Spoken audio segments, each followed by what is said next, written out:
Students, in the last class, we have started the topic of equation solving, the last subtopic of your trigonometry.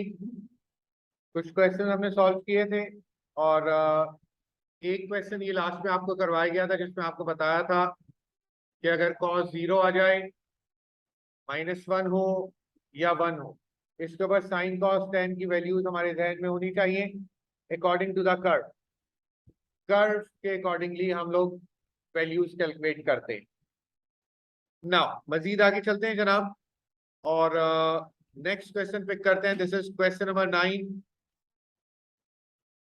from your past paper file. It is May June 16.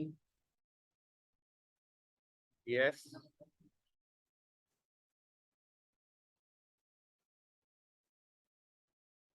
this one cos 0. तो cos 0 की values क्या क्या होंगी बेटा, हमें याद होनी चाहिए। 90 एंड 270, 90 एंड 270, एंगल 90 एंड 270 लिखेंगे। यस,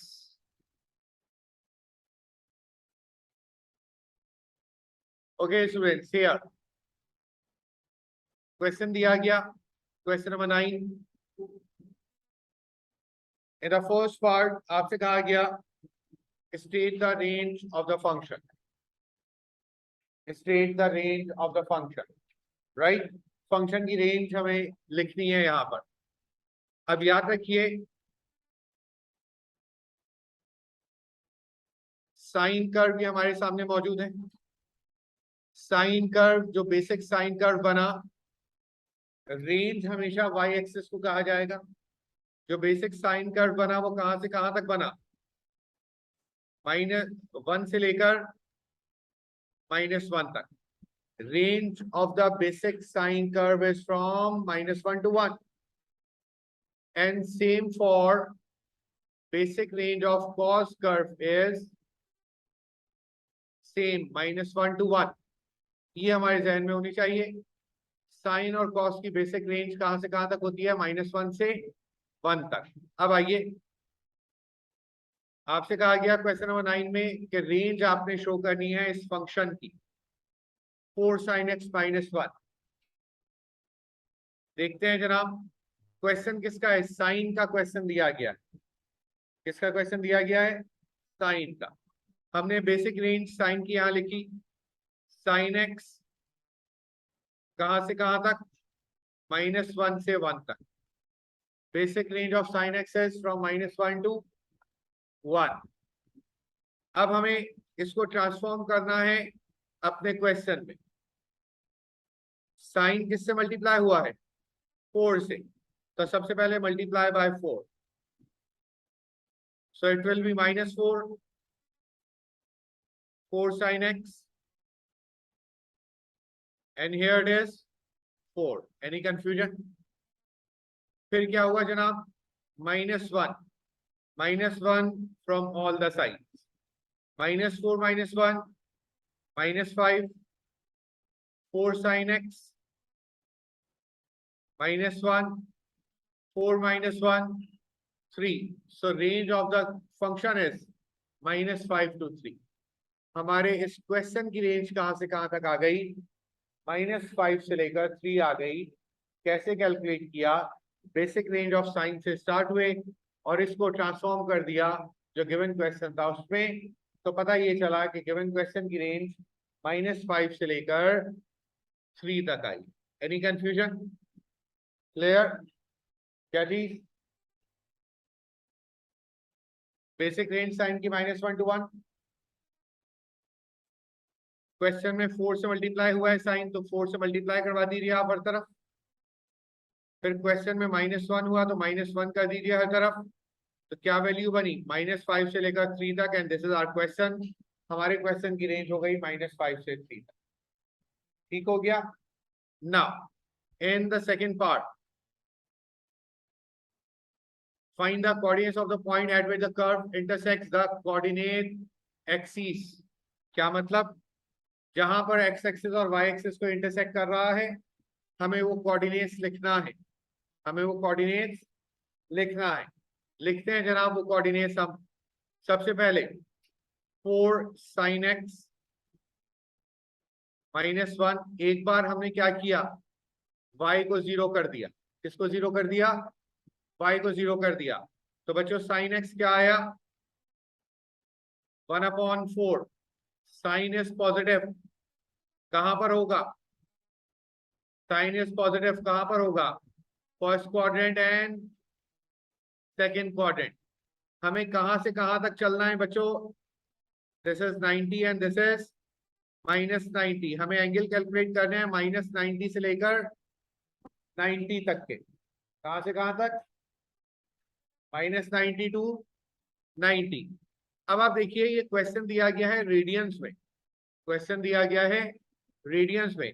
तो फर्स्ट आप अपने कैलकुलेटर को रेडियंस में कन्वर्ट कर लीजिए।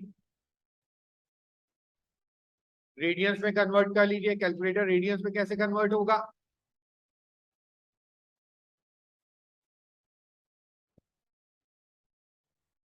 कैलकुलेटर रेडियंस में कैसे कन्वर्ट होगा? Mode shift mode shift mode. अब यहां पर देखिए इन माय कैलकुलेटर 4 पर लिखा हुआ है रेडियंस। मैंने 4 प्रेस किया तो कैलकुलेटर हमारा कन्वर्ट हो गया रेडियंस में। कैलकुलेटर कन्वर्ट हो गया रेडियंस में। जनाब जैसे ही कैलकुलेटर रेडियंस में कन्वर्ट हुआ, अब इसके बाद आप बेसिक एंगल।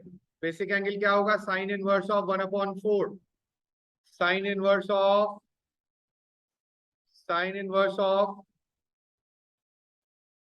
1/4 0.253। बेसिक एंगल आया 0.253। एक एंगल आया 0.253, एक और एंगल आया 0.253। सही है। देयरफॉर x की वैल्यू क्या आई जनाब? यहां से हम चले तो पहला एंगल कितना आया? 0.253 रेडियंस। और दूसरा एंगल हम नहीं कैलकुलेट कर सकते क्योंकि हमें 90 से आगे नहीं जाना। 90 से आगे हम जा नहीं सकते तो यहां तक पहुंचेंगे नहीं। ऊपर दिया हुआ ना बेटा, रेंज दी हुई है ना x की रेंज -90 से 90 तक। तो 90 से आगे हम नहीं जा सकते, π/2 से आगे हम मूव नहीं कर सकते। तो x की वैल्यू क्या आ गई? 0.253। Any confusion? एनी कंफ्यूजन ना? यस। ऐसे अगर हम जाएंगे -90 तो यहाँ पर तो कोई एंगल ही नहीं है। ठीक हो गया ना? अब एक बार हमने क्या किया, y को 0 रखा। और एक बार अब हम क्या करेंगे, x को 0 रखेंगे तो y की वैल्यू आएगी y equal to 4 sine 0 -1। y equal to sine 0 क्या होता है? 0 होता है। तो y की वैल्यू क्या आ गई? -1 आ गई। x एक्सिस को कहां से इंटरसेक्ट कर रहा है? 0.253 से। और y एक्सिस को कहां से इंटरसेक्ट कर रहा है? -1 से इंटरसेक्ट कर रहा है। बात आ रही है समझ में? यकीन नहीं आ रहा हमें, लेकिन समझ में बात आ रही है। यकीन कैसे आएगा? नेक्स्ट पार्ट जब हम सॉल्व करेंगे तो हमें यकीन आ जाएगा। ठीक हो गया। नेक्स्ट पार्ट सॉल्व करते हैं। क्या कहा गया नेक्स्ट पार्ट में? क्या कहा गया? Sketch the graph. क्या कहा गया जनाब? Sketch the graph. स्केचिंग हम पहले कर चुके।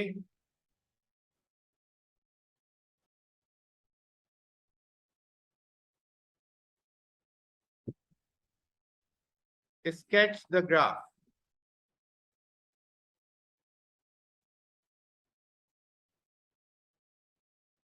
स्केचिंग हम पहले कर चुके थे तो मैं इसी को ही कॉपी कर रहा हूं वहां पर।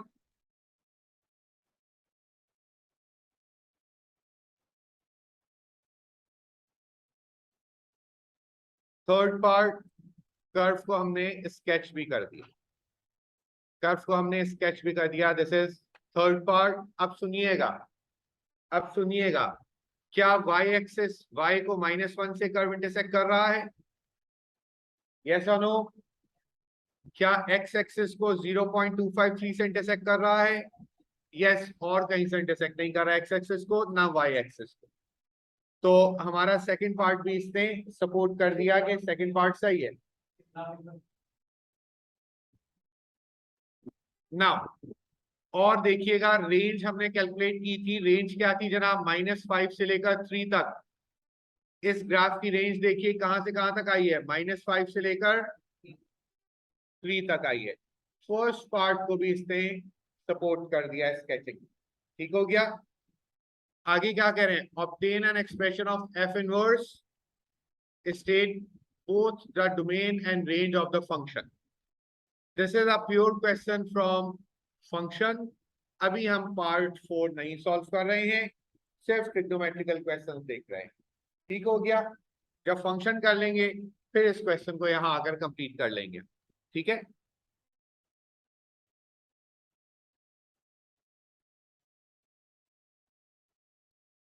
Now, question number 11 from your past paper file. It is May June 16, paper 1-2. I am doing the second part क्योंकि आइडेंटिटी हम लोग पहले कर चुके। ठीक है। अब आप देखिए, we have to solve this. आपको हमेशा बताया, जब भी हम इक्वेशन सॉल्व करते हैं तो इक्वेशन में सिर्फ एक फंक्शन होना चाहिए। एक से ज्यादा फंक्शन हुए तो इक्वेशन सॉल्व नहीं हो सकती। अब आप देखिए लेफ्ट हैंड साइड में क्या लिखा हुआ है, sine theta. Left hand side पर क्या लिखा हुआ है जनाब, sine theta. In the bracket हमारी आइडेंटिटी लिखी हुई है जो फर्स्ट पार्ट की है, तो मैं वही कॉपी कर रहा हूं, 4/sin theta tan theta equal to 3। अब आप देखिए sine theta sine theta sine theta sine theta cancel, sine theta sine theta cancel, which is not allowed.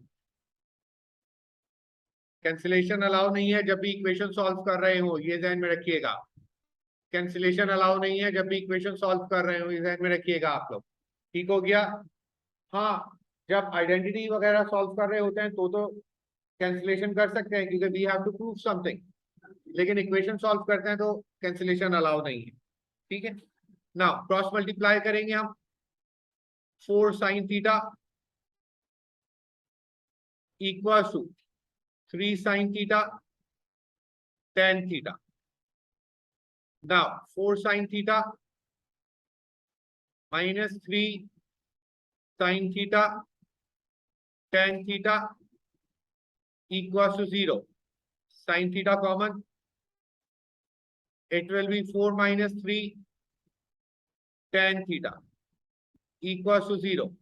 एक बार अब क्या हुआ, sin theta equals to 0, और एक बार क्या हुआ, tan theta equals to 4/3। sin 0 होगा तो क्या क्या एंगल आएगा, 0, 180, 360। अब आप देखिए अगर मैं साइन से साइन को कैंसिल कर देता है तो ये तीनों एंगल्स हमारे नहीं आ सकते थे, राइट। इधर आइए, tan पॉजिटिव है, कहाँ होगा, first quadrant, third quadrant. What is the basic angle, basic angle बताइए, tan इनवर्स ऑफ 4/3, 53.1। एक एंगल ये, एक एंगल ये। So the first angle, general angle जो आएगा, एक आया 53.1 और दूसरा एंगल आया जनाब 180, 180 plus 53.1,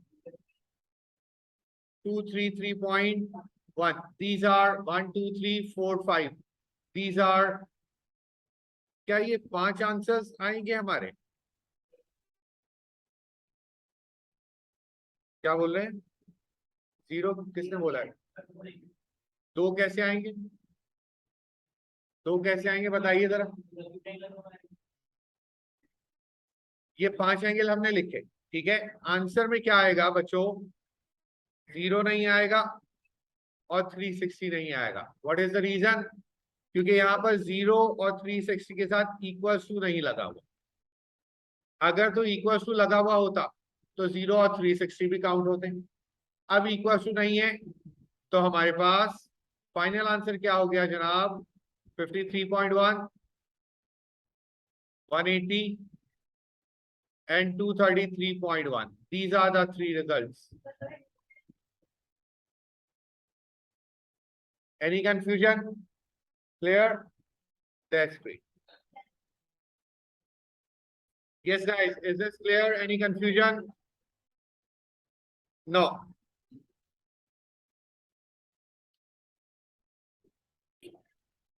Question number 12. Question number 12. May June 16. Paper 1-3. देखिएगा जरा अब आप. In the first part.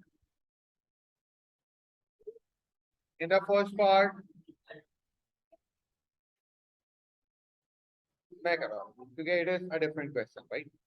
Show that 3 sin 2x minus cos x can be written in cos x. I think ये हम कर चुके हैं first part.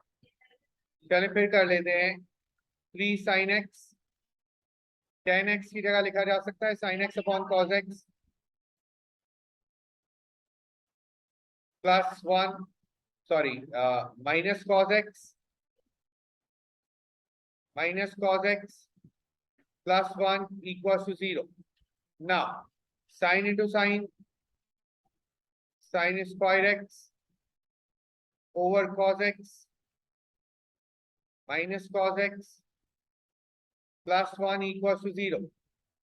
LCM लिया 3 sin square x minus cos square x plus cos x equals to 0. जो LCM लिया था cos cross multiply हो गया.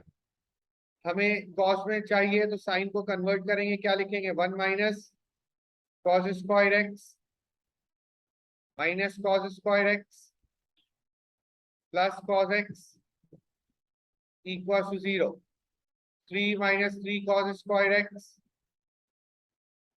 minus cos square x plus cos x equals to 0. So it will be 4 cos square x minus cos x minus 3 equals to 0. सबको right side पर ले गए. This we have to show in the first part. Cos x में आ गया.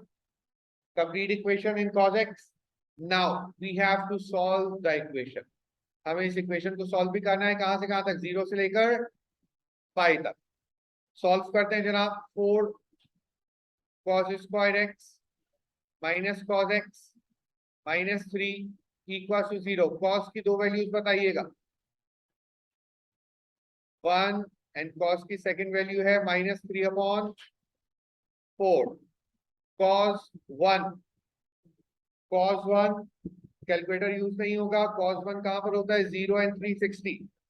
तो 0 and 360 क्या होता है जनाब? 2 pi. 360 क्या होता है? 2 pi. cos नेगेटिव कहां पर है? Second and third. What is the basic angle?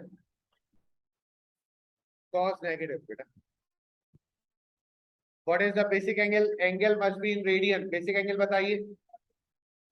Calculator को रेडियन में करके एंगल बताइए.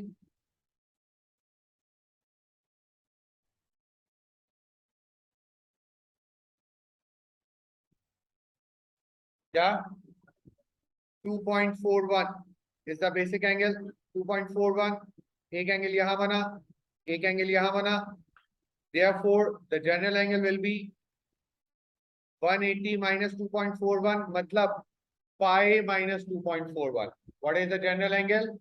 Pi minus 2.41 कितना आया? क्योंकि 180 is pi in radians.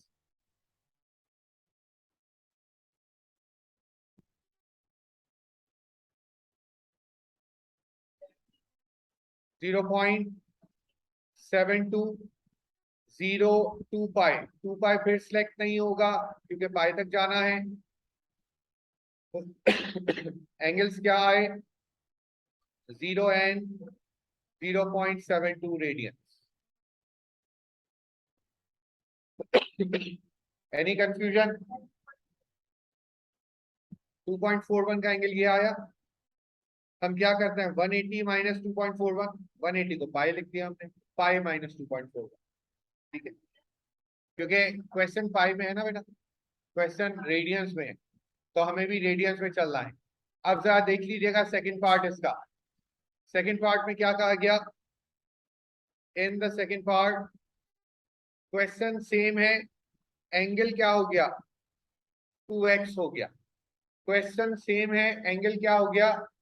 2x हो गया. याद रखिए, जब जो भी एंगल अकॉर्डिंग टू क्वेश्चन होगा वही एंगल हमारी रेंज में भी होना चाहिए, वही एंगल हमारी रेंज में भी होना चाहिए। अब सुनिएगा, क्वेश्चन का एंगल हम एक्स नहीं कर सकते, क्वेश्चन को चेंज नहीं कर सकते, तो हम अपनी रेंज को कन्वर्ट करेंगे और रेंज को कन्वर्ट करके 2 से मल्टीप्लाई करवा देंगे, तो 2x की रेंज कहां तक जाएगी, 2 पाई तक जाएगी। कहां तक जाएगी जनाब, 2 पाई तक। हमने रेंज को क्या किया, मल्टीप्लाई बाय 2 करवा दिया। तो अब कहां से कहां तक का एंगल निकालना है, 0 से लेकर 2 पाई तक का, 0 से लेकर 2 पाई तक का एंगल निकालना है। सेम क्वेश्चन चल रहा है, cos x equal to 1, cos x equal to -3/4। हम यहाँ पर क्या लिखेंगे, cos x equal to 1, cos x equal to -3/4। लेकिन अब x की जगह मैं क्या लिख रहा हूँ जनाब, 2x लिख रहा हूँ। cos 1 कहाँ कहाँ होता है जनाब, तो हमारा जो एंगल आया, जनरल एंगल, वो क्या आया, 0 and 2 पाई। और इन दिस जो हमारा जनरल एंगल आया वो कितना आया, पहला एंगल हमने कैलकुलेट किया था 0.72, और दूसरा एंगल जरा आप लोग मुझे बताइए, दूसरा एंगल क्या होगा, 5 प्लस 2.41 कितना आएगा, 5 प्लस 2.41 मतलब 180 प्लस 2.41 5.55 ये 4 एंगल आए। ये 4 एंगल किसके आए, 2x के आए। तो therefore the final answer will be, final answer क्या होगा, हर एंगल 2 से डिवाइड हो जाएगा। 0 divided by 2 0, 2 pi divided by 2 pi, 0.72 divided by 2, 0.72 divided by 2, 0.36, 5.55 divided by 2, 2.78। हमें answer, find the solution of the equation, solve करके इक्वेशन का answer निकालना है। सॉल्व करके इक्वेशन का आंसर जब भी पूछा जाए, वेरिएबल सिंगल दिया जाता है, 2x वगैरह की फॉर्मेट में आंसर तो कभी भी नहीं होता। अकॉर्डिंग टू क्वेश्चन हमने 2x की फॉर्मेट में आंसर्स निकाले, but the final answer is in terms of x। इस वजह से हमने सारे आंसर्स को 2 से डिवाइड कर दिया। फिर सुन लीजिए, क्वेश्चन में एंगल 2x का था, रेंज में एंगल x का था। सबसे पहले हमने रेंज को कन्वर्ट किया और 2x की रेंज बना दी। कोई प्रॉब्लम, कोई प्रॉब्लम, 2x की रेंज बना दिया। अब हमें 0 से लेकर 2 पाई तक के एंगल निकालने हैं, और वो एंगल कौन से आएंगे, 2x के आंसर्स आएंगे। तो 2x के आंसर्स क्या आए, 0 और 2 पाई, 0.72 एंड 5.55। 5.55 कैसे, पहला एंगल निकाला हमने 180 माइनस 2.41 मतलब पाई माइनस 2.41, दूसरा निकाला पाई प्लस 2.41। सारे एंगल्स आ गए, तो फाइनल आंसर x के लिए डिवाइडेड बाय 2 सबको करके लिख दिया, तो ये आपका फाइनल रिजल्ट आ गया। Is this clear, any confusion, complete कीजिए क्वेश्चन। यस स्टूडेंट्स, हियर इसमें एक मिस्टेक हो गई है, तो फैसल साहब का थैंक यू। यहाँ पर इधर देखिए, इन द फर्स्ट पार्ट हमने पूछा था इनसे what is the basic angle, इन्होंने कहा 2.41, क्या कहा, 2.41। और अब मैं बेसिक एंगल कैलकुलेट करूंगा, cos inverse of, cos inverse of 3/4, answer आएगा 0.723, 0.723, 0.723, 0.723। बच्चे आपको बताया है कल भी, जब भी बेसिक एंगल कैलकुलेट किया जाता है, basic angle is always positive. ये नेगेटिव तो हमें सिर्फ डायग्राम बनवाता है। तो बेसिक एंगल क्या है, 0.723। अब क्या हुआ, पहला एंगल जो हमने कैलकुलेट करना है, द फर्स्ट एंगल जो अब हम कैलकुलेट करेंगे वो क्या होगा, पाई माइनस 0.723 कितना आया, 2.42 ये आया। अब आ जाइए इधर भी, यहाँ पर भी यही मिस्टेक हुई, यहाँ पर भी यही मिस्टेक हुई। बेसिक एंगल कितना आया है हमारा 0.723, तो पहला एंगल कितना आया हमारा 2.42, और दूसरा एंगल हमारा क्या आएगा पाई प्लस 0.723, कितना आया बताइए 3.86। इसकी वजह से आखिरी के दोनों आंसर्स, इनको भी जरा करेक्ट कर लीजिएगा। जरा बताइए 2.42 डिवाइडेड बाई 2 इज 1.21 और 3.86 divided by 2 is 1.93। These are the correct results. Any confusion? तो जब भी बेसिक एंगल कैलकुलेट करेंगे वो पॉजिटिव का कैलकुलेट होगा, नेगेटिव का कैलकुलेट नहीं होगा।